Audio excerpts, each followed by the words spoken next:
Am I wrong for forcing my daughter to go to a party? I, 44 female, have three girls who I'll call May 21, Jessica 19, and Diana 16. Of course I'm biased, but all three of them are genuinely beautiful and charming. However, Diana isn't as social as her two big sisters. It's the classical teenage sitcom differences.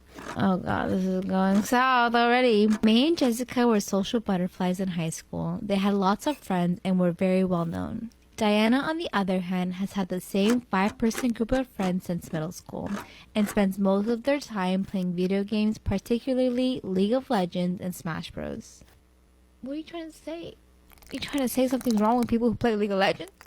In general, they are more on the geek side. Like I said, a very cliche difference. Diana has had bad luck, and thanks to lockdown, she hasn't had the full high school experience her sisters had.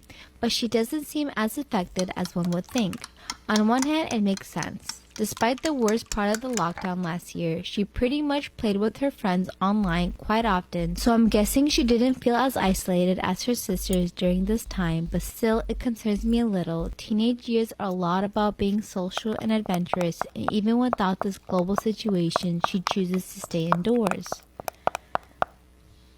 Anyway, the problem is that Diana's high school is planning a Halloween dance this month since last year it was cancelled. I imagine she'd be excited for her first dance, but she just isn't, and yesterday she told us that the day of the dance, Friday the 29th, am I wrong for refusing to give up my dream wedding dress, even though it means my fiance's family won't attend?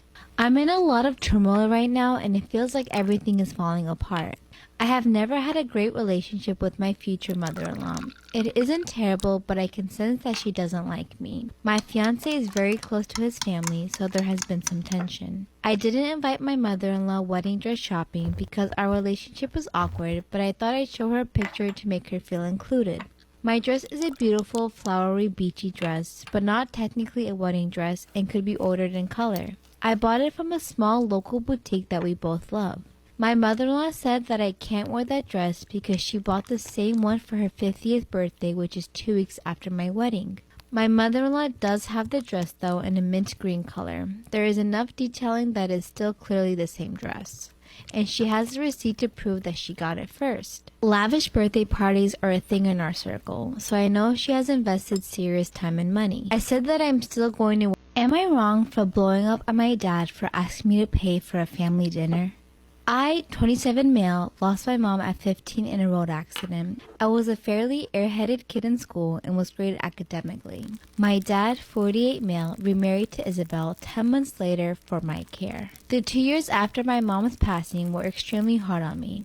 Isabel was temperamental with me, sometimes nice or almost ignoring me. She had a son who was 2 years older. We practically had no relationship as he moved for college around the time they got married. When I was 17, I was going through old pictures. I ran into some domestic pictures of Isabel and my dad. I realized many of them were from Seattle. Only time my dad was there was when he had been working on site for weeks the year before my mom died. There had been a fight between my parents about the on-sites not bringing the family extra money. I realized that my dad was probably cheating on my mom with Isabel prior to her death. I don't know if my mom knew this, though I think so. I kept it quiet because Isabel was pregnant with my stepsister at this time. I found out later that year that my mom had left me as her sole inheritor, which was quite some money. Her parents' inheritance money and 50% of the house. This had helped me pay for college. My dad challenged this will, causing some delay in executing it. Some words were said about my mom which I didn't like. My dad also had taken $6,000 from my account.